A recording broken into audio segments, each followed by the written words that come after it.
Interdire aux moins de 15 ans, je sais pas si ça va marcher.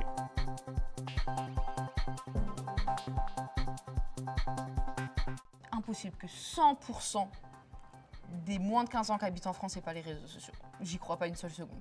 La localisation, tu fais croire que t'es en Allemagne, que t'es en Angleterre. T'es en train de donner des idées aux gens, Mais là. non, mais c'est trop facile. Pour les petits, oui, je pense que c'est une addiction. Quand j'avais 15 ans, 15-16 ans, je voulais absolument maigrir parce que je me trouvais trop grosse. Et je sais que c'est à cause de ce qu'on voit sur les réseaux, des filles qui ont le corps parfait, comme elle dit. Je mangeais que des pommes Des concombres. et des concombres. Pommes Je me et nourrissais de pommes et de concombres et de tomates. Voilà. Et en même temps, ça peut aussi être une inspiration de manger sainement. Mais c'est ça la différence entre manger sainement et Faire un régime, et faire un régime de fou. Moi, je sais que ça m'est déjà arrivé de désinstaller Instagram parce que je voulais pas voir les meufs parfaites d'Instagram. Bah, je me sentais mal. Enfin, je me disais, ah ouais, ça va pas quand même. Je veux dire, je me considérais comme addict. J'en suis pas très loin. Enfin, déjà. Bah, nous, moi, je suis mais- addict aux réseaux sociaux. Si j'ai Instagram, je vais passer des heures dessus. Mais si on me retire mon téléphone, je sais pas, si mon téléphone n'a pas de batterie, parfois je m'en fiche, je laisse une journée sans batterie, ça me manque pas. Ça dépend, combien de temps. Mais je peux scroller. Je suis trop habituée, en fait. Donc je pense que ça manquerait à un moment donné. Pour les petits, si on leur enlève leur téléphone, oui, ça peut être grave. Genre, mon petit frère, il est addict à la PlayStation. Tu lui enlèves, il pète un câble. Moi, je pense que c'est bien d'interdire à partir d'un certain âge. Ça va pas marcher. changer le monde, mais Regarder les vidéos sur YouTube depuis petit, je sais même pas, peut-être 4 ans, 5 ans, 6 ans, j'en sais rien. Parce que c'était pas la même chose que ce que je regarde aujourd'hui. Soit des gens qui font des blagues, des jeux, voilà, des trucs sur des jeux, des secrets, des trucs comme ça, ou même des trucs d'artistes aussi parfois, genre j'ai des dessins, ou même du piano du coup, vu que je fais du piano. Du coup, le truc, il a réussi à me mettre des trucs de piano. Interdire aux moins de 15 ans, je sais pas si ça va marcher. Je prends mes petites cousines, par exemple, elles sont en primaire, pour te donner une idée. Donc elles ont, allez, entre 7 et 10 ans. Mais elles ont un compte, ça, j'en ai aucun doute. Ils vont aller sur les téléphones de leurs parents pour regarder. Et ben, les parents, ben, ils vont probablement pas faire attention, ils vont juste dire OK et ça servira à rien. Quand on est jeune, on a tendance à souvent croire un peu tout et n'importe quoi sur les réseaux sociaux.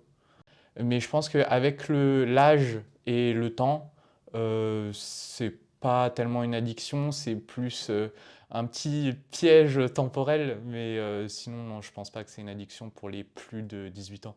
Pour les petits, oui, je pense que c'est une addiction. C'est une bonne idée d'interdire les réseaux sociaux pour les moins de 15 ans. Quand j'avais 15 ans, je consommais vraiment beaucoup de contenu. Je faisais quasiment que ça de ma vie. En plus, j'ai fait partie de la génération du confinement, donc j'ai failli louper mon brevet à cause de ça. Donc vraiment, c'est un truc qui fait peur aussi, le décrochage. J'ai réussi à trouver une nouvelle école qui m'a donné une opportunité. J'ai su la saisir et pas faire n'importe quoi avec le contenu en ligne. Et du coup, j'ai réussi à passer, à avoir mon bac, à arriver dans une très bonne université là cette année. Et ouais, j'en suis très fier. Les addictions aux réseaux sociaux, en fin de compte, utilisent les mêmes mécanismes cérébraux, le même mécanisme de récompense, la sécrétion de dopamine, que les addictions aux drogues dures à l'alcool. Et ce shoot de dopamine, en fin de compte, les jeunes s'y habituent. Et donc, quand on enlève ça du jour au lendemain, il se peut qu'il y ait des signes de sevrage. Elle est très dangereuse parce qu'elle est socialement acceptable. Elle est disponible 24 heures sur 24.